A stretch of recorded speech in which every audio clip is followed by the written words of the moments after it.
Hello hi everyone, welcome back to episode 29 of Ramayanam. ఈ రోజు రామాయణంలో విశ్వరాజా నీకు సామంతరాజులు సన్నిహితంగా ఉన్నారా, మంత్రులు ఎల్లప్పుడూ నీకు సహాయం చేస్తున్నారా అని చెప్పి అలాంటి కొన్ని కుశల ప్రశ్నలు వేసి తరువాత విశ్వామిత్రుడు దశరథ మహారాజుతో, రాజా నాకు ఒక కోరిక ఉంది, ఖచ్చితంగా మీరు తీర్చాలి అని అంటాడనమాట.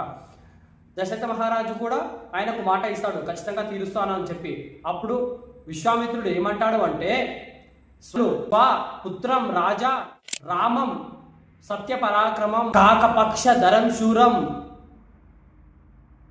జ్యేష్టం మా దాతుం అర్హసి. అంటే దీనికి అర్థం ఏంటి అంటే, నీ పెద్ద కొడుకైన రాముణ్ణి నాతో పంపించు, మా యాగాలకి అడ్డు వస్తున్న రాక్షసులని సంహరించడానికి తీసుకువెళతాను అని విశ్వామిత్రుడు అంటాడు. ఆ మాట వినగానే దశరథ మహారాజు కింద పడిపోతాడు.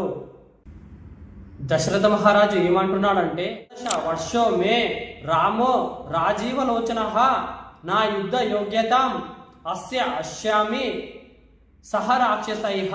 అంటే మెల్లగా తేరుకున్న దశరథుడు ఇంకా 16 సంవత్సరాలు కూడా నిండని నా రాముడు ఆ రాక్షసుని ఎలా సంహరించగలడు, కావాలంటే నేను నా చతురంగ బలగాలతో వచ్చి ఆ రాక్షసుల సంహారం చేస్తాను, కాదు నా రాముడే రావాలంటే నా రాముడితో పాటు నేను కూడా వస్తాను అని చెప్పి దశరథ మహారాజు విశ్వామిత్రుడిని ప్రాధేయపడతాడు.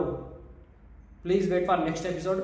మరి ఇంకా రామాయణం తెలుసుకోవాలంటే మన ఛానల్ని సబ్స్క్రైబ్ చేసుకోండి, బెల్ని ఆన్ పెట్టుకొని నోటిఫికేషన్ ద్వారా మన వీడియోస్ వస్తాయి, చూసి తెలుసుకోవచ్చు రామాయణాన్ని. Thank you.